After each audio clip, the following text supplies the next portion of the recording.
Hello everyone! It's another day, another great day to avoid these common math mistakes. Hi, I'm Engineer Carl Gallardo, a certified industrial engineer here in the Philippines, and I'm going to guide you how to avoid these mistakes.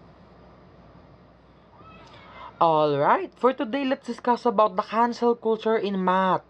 Guys, dapat ang cancel culture iniiwan lang natin sa social media. Hindi dapat natin dinadala sa math. Okay?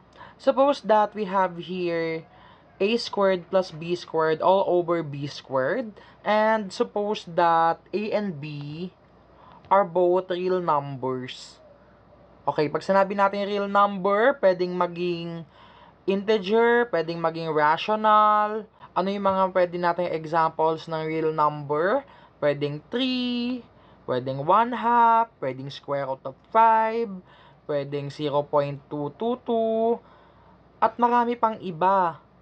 O, halimbawa, 3 raised to square root of 2, basta real at hindi imaginary. Okay? Ibig sabihin, pwedeng ayun yung maging value ng A and B rito.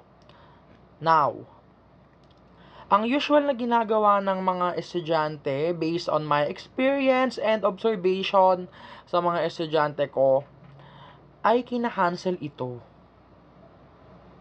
Wag niyong gagawin yan. Okay, bakit? Makikita nyo na yung numerator natin ay binomial. Dalawang terms na pinagsiseparate ng operation which is plus. And remember, from elementary mathematics, sinabi nating similar fractions, pareho yung kanilang denominator. Importante rin na i-emphasize natin dito na yung b ay hindi equal sa 0. Para hindi, nang sa gayon, hindi magiging undefined, okay? Recall from elementary mathematics, two fractions are similar if their denominators are the same. So ito, meron tayong isang fraction, a over b, at yung isa, c over b. Kapag similar fractions, pwede nating pag-addin or subtract kung ano man yung operation na nasa gitna. So this will be a plus c, and then yung magiging denominator nila ay yung kanilang parehong denominator. Okay, so you have a plus c all over b. O kung iisipin nyo, halimbawa sa isang pizza na hinati sa 8 equal parts. I-assume natin na equal parts ito, no? Ano na magiging isang hati niya? Mga fractions natin yan. Ang isang slice will be 1 over 8 of the whole. Okay? Paano naman kung tatlo? Halimbawa, ito. Kumuha ka ng tatlong slice. Itong kulay pink. Okay, ito naman kulay pink, 3 over 8. Tama? Kapag pinag-add natin yung dalawa na yan, you have 1 over 8 plus 3 over 8, magiging 4 over 8. Equal yung 4 over 8 sa 1 over 2, which is kalahati.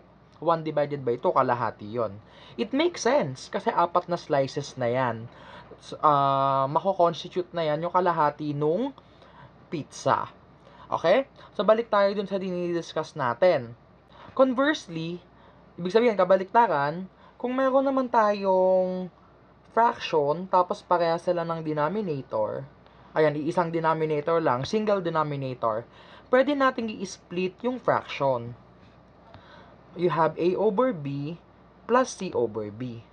Malinaw na malinaw dito na merong karapatan yung a at saka yung c sa denominator na b. Now, balik tayo dun sa common error na ginagawa ng students. Pag kinancel mo to, tinatanggalan mo ng denominator yung isa, yung a squared. So, kaya, this is wrong. Okay? So, ano yung magiging pwede pa nating simplification dito? Ito, acceptable ng sagot yan. Pero, if you want to simplify it, you want to split the numerator, gusto mong paghiwalayan, pwede naman. You have a squared over b squared plus b squared over b squared.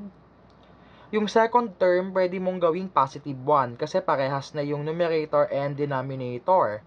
Tama. Ito na yung isa pang equivalent doon sa original expression natin na fraction. So, tatandaan nyo, huwag kayong cancel ng cancel. Ang ginawa mo ay a squared plus b squared all over b squared. Kinancel mo yung b squared, kaya yung magiging sagot mo na lang ay a squared plus 1. I-disprove natin ito. Okay, paano natin i-disprove? Gawa tayo ng tinatawag nating counter example. Okay, kuha tayo ng kahit anong number. Okay, take a is equal to 1, kahit anong number, no? And then b is equal to 2. Okay. Sige, eto yon. Tingnan natin. Ano na yung magiging value sa left side? You have 1 squared plus 2 squared all over 2 squared. Ito nga ba ay equal sa 1 squared plus 1? Okay, tingnan natin, no? Huwag nyo ika-cancel to dahil papatunayan nga natin. You have 1 plus 4 all over 4. Ito nga ba ay equal sa positive 2? 2 na ito. You have 5 over 4. This is obviously not equal to positive 2. Okay?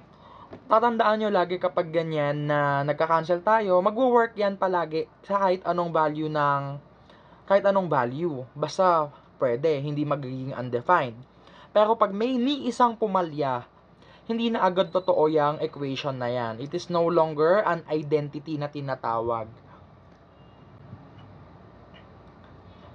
So, I hope that this is clear. Iwasan nyo yung ganyan na always remember na madali lang ang math, sumunod lang tayo sa rules.